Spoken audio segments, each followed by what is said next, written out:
नमस्ते दोस्तों, my self doctor Vaibhav, associate professor, department of शरीर क्रिया। दोस्तों, लास्ट लेक्चर में हमने रेस्पिरेटरी सिस्टम या श्वसन संस्था इस टॉपिक के बारे में शुरुआत की थी। तो उसमें हमने देखा था, इंट्रोडक्शन देखा था रेस्पिरेटरी सिस्टम का। उसमें हमने डेफिनेशन ऑफ रेस्पिरेशन देखी थी। तो वो डेफिनेशन क्या थी? Respiration is the process by which oxygen is taken in and carbon dioxide is given out. मतलब ऑक्सीजन को अंदर लेना और कार्बन डाइऑक्साइड को बाहर छोड़ना, इस प्रोसेस को हम रेस्पिरेशन कहते हैं।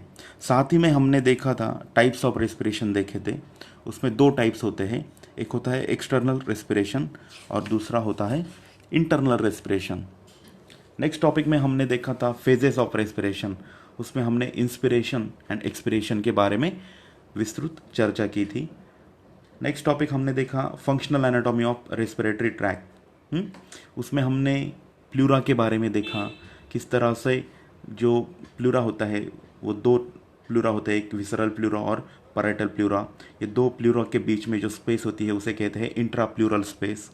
और ये जो इंट्राप्लूरल स्पेस है वहाँ पे एक फ्लूइड होता है, उसे कहते हैं इंट्राप्लूरल फ्लूइड। तो इसके इंट्राप्लूरल फ्लूइड के फंक्शंस भी हमने देखे थे कि ये जो इंट्राप्लूरल फ्लूइड होता है वो एज अ लुब्रिकेंट साबित होता है।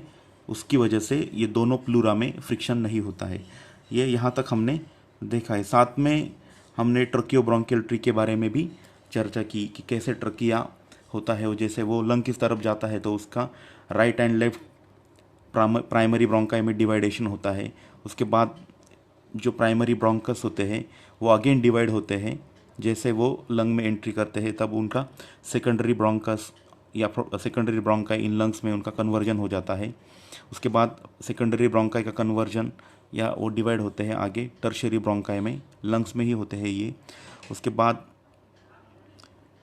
छोटे छोटे ब्रोंक्यूल्स में उनका टर्शियरी ब्रोंकाई का कन्वर्जन छोटे छोटे ब्रोंक्यूल्स में होता है और एंड में टर्मिनल ब्रोंकाई निर्माण होता है। तो यहाँ तक हमने देखा था। तो आज के इस टॉपिक में हम नेक्स्ट जो पार्ट है उसके बारे में चर्चा करेंगे। तो दोस्तों, आज के इस टॉपिक में हम अपर एंड लोअर रेस्पिरेटरी ट्रैक के बारे में चर्चा करेंगे। तो ये रेस्पिरेटरी ट्रैक के बारे में हमने लास्ट लेक्चर में देखा था कि रेस्पिरेटरी ट्रैक किन किन स्ट्रक्चरों से बना हुआ होता है। तो उसे हम एक बार फिर देखते हैं। ये जो रेस्पिरेटरी ट्रैक होता है वह nose, pharynx, larynx, trachea, bronchi and lungs इनसे बना हुआ होता है। ठीक है। तो रेस्पिरेटरी ट्रैक में कौन से स्ट्रक्चर इंक्लूड होते हैं? तो नोज होता है, फेरिंग्स होता है, लैरिंग्स होता है, ट्रकिया होता है, ब्रोंकाई होता है एंड लंग्स। ये सारे स्ट्रक्चर रेस्पिरेटरी ट्रैक में इंक्लूड होते हैं। तो ये जो रेस्पिरेटरी ट्रैक है उसे दो पार्ट्स में डिवाइड किया जाता है। ठीक है, दो पार्ट्स में उसे डिवाइड किया जाता है। एक होता है अपर रेस्पिरेटरी ट्रैक और दूसरा होता है लोअर रेस्पिरेटरी ट्रैक। तो ये जो अपर रेस्पिरेटरी ट्रैक होता है उसमें कौन से स्ट्रक्चर्स इंक्लूड होते हैं? Upper respiratory tract that includes all the structure from nose up to vocal cords. मतलब नोज से लेके वोकल कॉर्ड्स तक जो जो स्ट्रक्चर्स आते हैं वो सारे अपर रेस्पिरेटरी ट्रैक में इंक्लूड होते हैं। तो कौन से स्ट्रक्चर आएंगे यहाँ पे? नोज, उसके बाद आएगा फेरिंग्स और लैरिंग्स, क्योंकि ये जो वोकल कॉर्ड्स होते हैं वो लैरिंग्स में ही प्रेजेंट होते हैं। वोकल कॉर्ड्स मतलब वोकल कॉर्ड से ही हमारी वॉइस प्रोड्यूस होती है, मतलब इसे साउंड बॉक्स भी कहा जाता है। तो ये जो वोकल कॉर्ड्स होते हैं, vocal cords are nothing but the fold of mucous membrane within larynx that vibrates to produce the voice. मतलब वोकल कॉर्ड एक फोल्ड ऑफ म्यूकस मेम्ब्रेन होते हैं, वो रहते हैं लैरिंग्स में, और वो वोकल कॉर्ड जब वाइब्रेट होते हैं due to air pressure, vocal cord जब वाइब्रेट होते हैं उसी वक्त वॉइस प्रोड्यूस होता है। ठीक है। तो वोकल कॉर्ड रहते हैं लैरिंग्स में। और अपर रेस्पिरेटरी ट्रैक में कौन से स्ट्रक्चर आते हैं? तो नोज से लेकर वोकल कॉर्ड तक। और जो नेक्स्ट है लोअर रेस्पिरेटरी ट्रैक, तो लोअर रेस्पिरेटरी ट्रैक्स में कौन से स्ट्रक्चर आएंगे? Lower respiratory tract includes trachea, bronchi and lungs. मतलब ट्रकिया, ब्रोंकाई एंड लंग्स, ये सारे स्ट्रक्चर लोअर रेस्पिरेटरी ट्रैक में इंक्लूड किए जाते हैं। तो दोस्तों, यहाँ पे हमने देखे अपर respiratory track and lower respiratory tract. अब नेक्स्ट हम देखेंगे ये जो रेस्पिरेटरी यूनिट है, रेस्पिरेटरी ट्रैक का जो टर्मिनल या एंड पोर्शन होता है वो एक पैरेन्काइमा से बना हुआ होता है, उसे ही हम रेस्पिरेटरी यूनिट कहते हैं। Respiratory unit is defined as the structural and functional unit of the lung. ये जो रेस्पिरेटरी यूनिट है उसे ही हम structural and functional unit of the lung कहते हैं। क्योंकि क्यों कहते हैं इसे स्ट्रक्चरल एंड फंक्शनल यूनिट? क्योंकि इसी जगह पे या रेस्पिरेटरी यूनिट के जगह पे या रेस्पिरेटरी यूनिट ही गैसेस एक्सचेंज में मददगार साबित होता है। मतलब exchange of gases occurs only this part of the respiratory tract. मतलब जो O2 एंड CO2 का एक्सचेंज होता है वो जो रेस्पिरेटरी यूनिट है वहाँ पे ही एक्सचेंज ऑफ गैसेस ऑकर होते हैं। उस वजह से रेस्पिरेटरी यूनिट को structural and functional unit of the lung कहा जाता है। तो स्ट्रक्चर कैसा होता है? Structure of the respiratory unit, the respiratory unit starts from respiratory bronchiole. ठीक है, तो ये जो रेस्पिरेटरी यूनिट्स होते हैं वो स्टार्ट होते हैं रेस्पिरेटरी ब्रोंक्यूल से। Each respiratory bronchiole divide into alveolar duct. ये जो अब रेस्पिरेटरी ब्रोंक्यूल्स है वो डिवाइड होते हैं अल्वियोलर डक्ट्स में। ठीक है, छोटी छोटी अल्वियोलर डक्ट्स में वो डिवाइड होते हैं। Each alveolar duct enters an enlarge structure called alveolar sac. ये जो एल्वियोलर डक्ट है वो एक एनलार्ज मतलब बड़े स्ट्रक्चर में एंटर होते हैं, उसे हम कहते हैं एल्वियोलर सैक। जो स्पेस रहती है, space inside the alveolar sac is called as antrum. Alveolar sac के अंदर जो स्पेस रहती है उसे हम कहते हैं antrum. Alveolar sac consist of cluster of alveoli.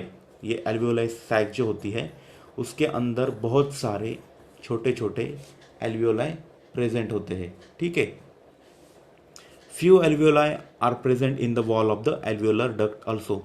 ये जो एल्वियोलाई होते हैं उसमें से कुछ एल्वियोलाई जो हमने देखे रेस्पिरेटरी ब्रोंक्यूल डिवाइड होते हैं एल्वियोलर डक्ट्स में, तो कुछ जो एल्वियोलाई होते हैं वो एल्वियोलर डक्ट में भी प्रेजेंट होते हैं। ठीक है, यहाँ पे हम देख सकते हैं रेस्पिरेटरी ब्रोंक्यूल बताया गया है, इसके जस्ट ऊपर टर्मिनल ब्रोंक्यूल होता है। यह रेस्पिरेटरी ब्रोंक्यूल डिवाइड होता है अल्वियोलर डक्ट्स में। ठीक है, यहाँ पे ये अल्वियोलर डक्ट बनी है।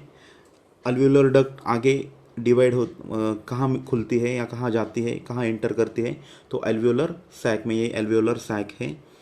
ये जो एल्वियोलर सैक होती है उसके अंदर जो स्पेस होती है उसे कहते हैं एंट्रम। ये एल्वियोलर सैक है पूरी, और इसके अंदर जो स्पेस है उसे हम एंट्रम कहते हैं। और ये जो एंट्रम है या ये एल्वियोलर सैक है वो क्या कंटेन करती है? और बहुत सारे छोटे छोटे छोटे एल्वियोलाई, ये छोटे छोटे स्ट्रक्चर दिख रहे हैं, इसे कहते हैं एल्वियोलाई। और ये जो एल्वियोलाई होते हैं, कुछ एल्वियोलाई कहाँ प्रेजेंट होते हैं? ये जो एल्वियोलर डक्ट है यहाँ पे ये एल्वियोलर डक्ट है, यहाँ पे भी कुछ कुछ एल्वियोलाई प्रेजेंट रहते हैं एल्वियोलर डक्ट में। ठीक है, तो इस तरह से मैं आशा करता हूँ कि इस डायग्राम में आपको थोड़ा समझ में आया होगा। तो इस तरह से रेस्पिरेटरी यूनिट्स में respiratory bronchiole, alveolar duct, alveolar sac, antrum, alveoli, ये सारे स्ट्रक्चर इंक्लूड होते हैं।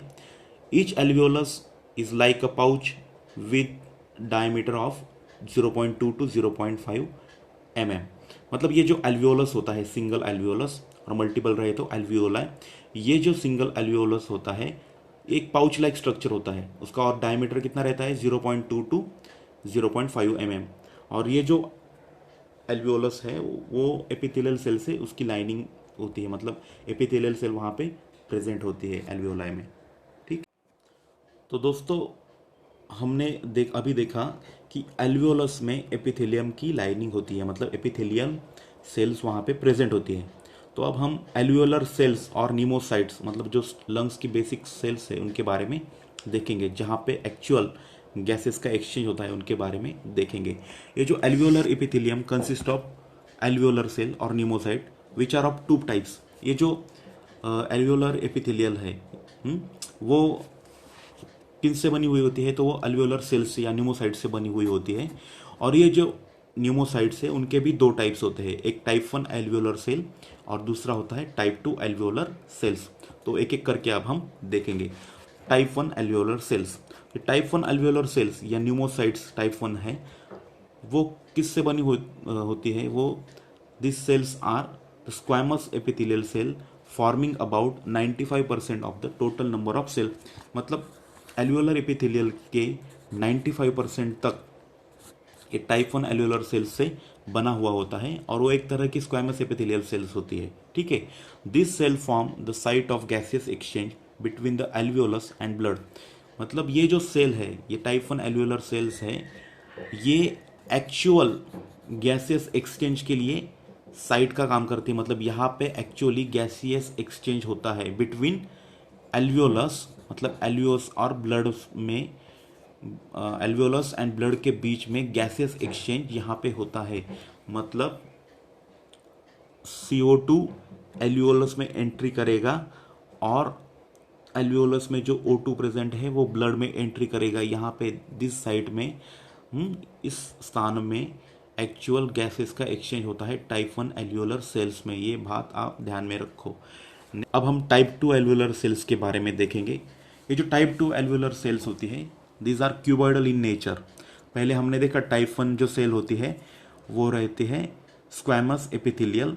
अब ये टाइप 2 जो सेल है वो रहती है क्यूबॉइडल एपिथेलियल। ठीक है, तो पहले टाइप में हमने देखा कि वो 95% तक अपना शेयरिंग बताते हैं एल्वियोलर सेल्स में, और ये जो टाइप 2 सेल्स होती है वो 5% तक उनका शेयर रहता है टोटल लंग के इसमें। This cells are also called glandular pneumocyte. ये जो टाइप 2 एल्वियोलर सेल्स हैं उन्हें ग्रैन्युलर न्यूमोसाइट्स भी कहा जाता है। Type 2 alveolar cells secrete alveolar fluid and surfactants. ठीक है, हमने देखा जो टाइप 1 एल्वियोलर सेल्स है वो उनका इंपॉर्टेंस क्या है या वो किस काम में मदद करती है? तो वो एक्चुअल गैसेस का एक्सचेंज करती है बिटवीन ब्लड एंड एल्वियोलाई। मतलब गैसेस के एक्सचेंज में टाइप 1 का रोल है, और जो सिक्रीशंस हो रहे हैं एल्वियोलाई में या एल्वियोलर डक्ट्स में या लंग्स में जो सिक्रीशन होते हैं वो टाइप 2 एल्वियोलर सेल्स की तरफ से की जाते हैं। सिक्रेट्स वो क्या सिक्रेट करते हैं?